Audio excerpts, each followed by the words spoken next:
Who is Amazing Man?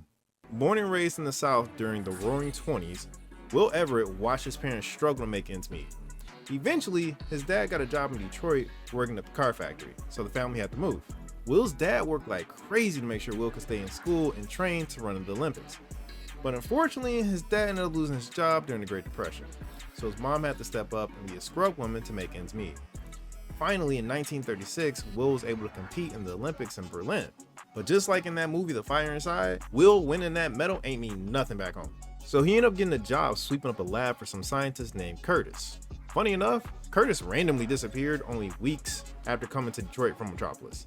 But you'll see where he went in a second. Anyway, he paid Will in advance, so Will just kept coming to sweep up the lab. One day some random goons come to the lab to steal some of the doctor's gear. They tried to make Will help them put the gear in the car, but one of the goons calls Will boy, and Will basically said, okay, now we gotta fight. He was actually doing alright until he made the mistake of thinking there were only two goons, and then he ended up getting snuck by the third and knocked out cold.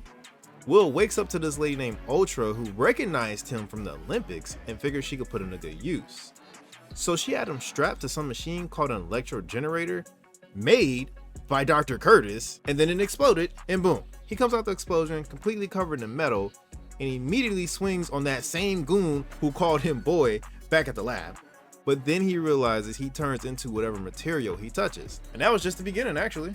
He joins a team called the All-Star Squadron, eventually loses his initial power, ends up getting Magneto's powers.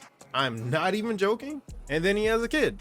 And then his kid has a kid. And then Will unfortunately passes away from cancer. At an old age though. But after he passes away, his grandson takes over the role. But that's a story for another time. Let me know in the comments below what you guys think about Amazing Man. He actually sounds really cool to me. I'm honestly surprised he's not more well known.